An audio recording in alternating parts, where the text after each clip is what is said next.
Most readers quickly skim past her name, treating her story as a minor footnote in sacred history. Yet, hidden within these ancient chapters lies one of Scripture's most intimate revelations about divine attention. Her name was Hagar, an Egyptian servant thrust into a family drama she never chose to enter.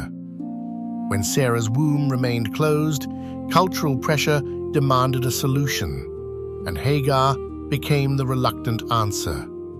She carried Abraham's child, but instead of honor, she received bitterness, harsh treatment, and crushing isolation. Overwhelmed by relentless cruelty, she fled into the harsh wilderness, choosing uncertain death over certain despair. The desert sun beat down upon her shoulders as she collapsed beside a lonely desert spring. She believed she had vanished from human memory, completely abandoned to the merciless sands of exile. But the wilderness was not a place of abandonment.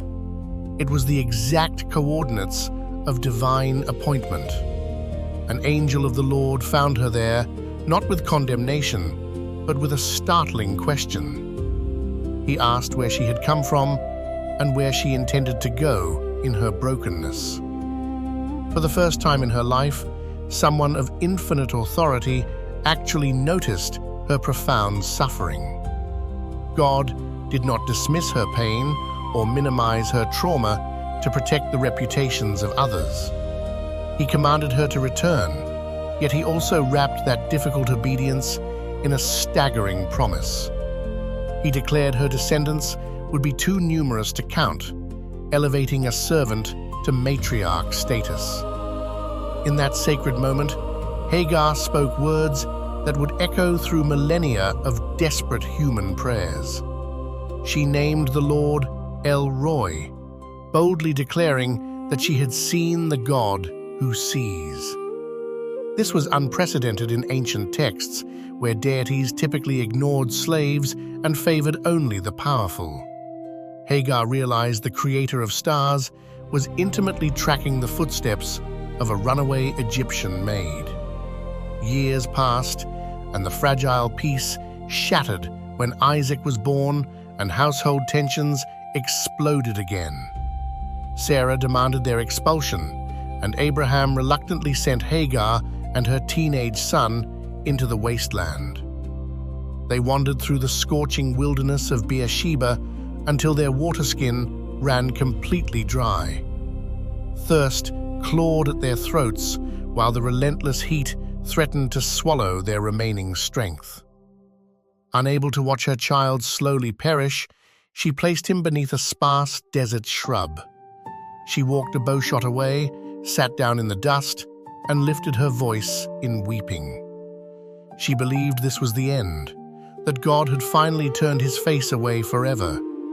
But heaven operates on a different frequency, tuning into cries that earthbound ears completely miss. Scripture records a beautiful detail that changes everything about how we understand divine intervention.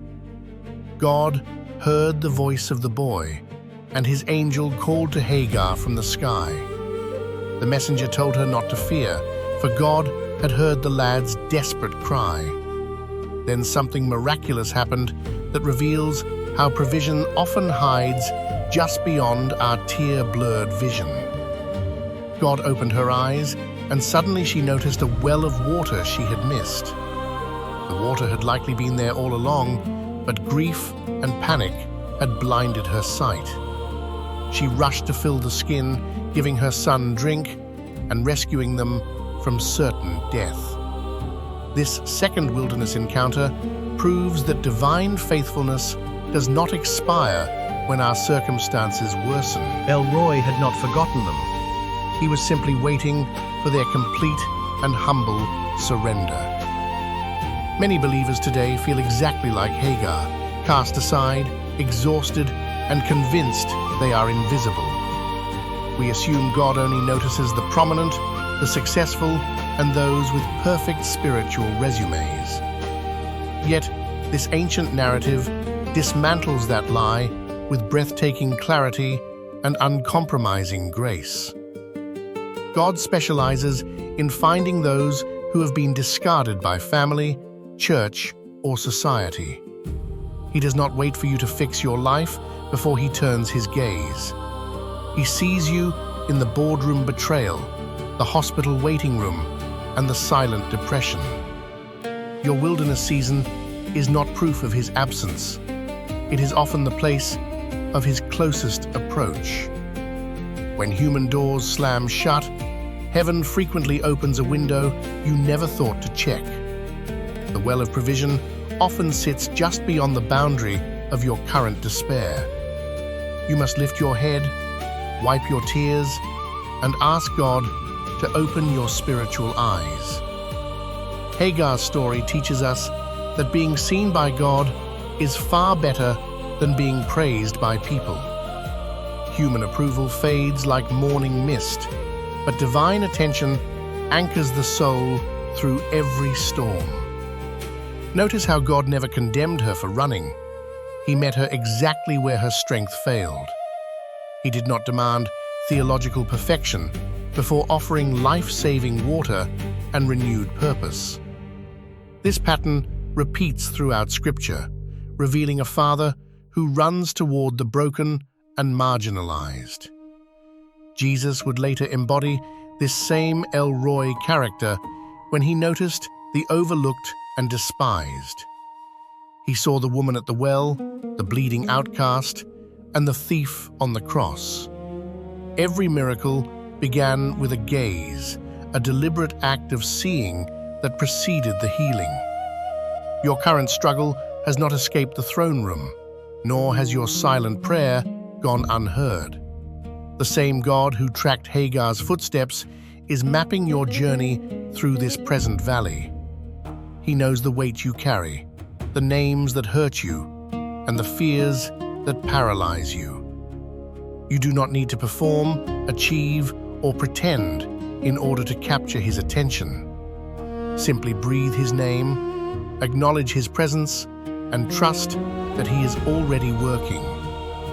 The wilderness will not be your grave. It will become the place where you truly see him.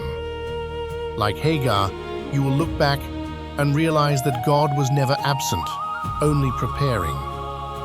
He will open your eyes to wells of grace you never noticed while running in panic. Your story is not over, and your pain will not have the final word. El Roi sees you, knows you, and is already making a way where none exists. Walk forward with courage, for the God who sees is also the God who saves.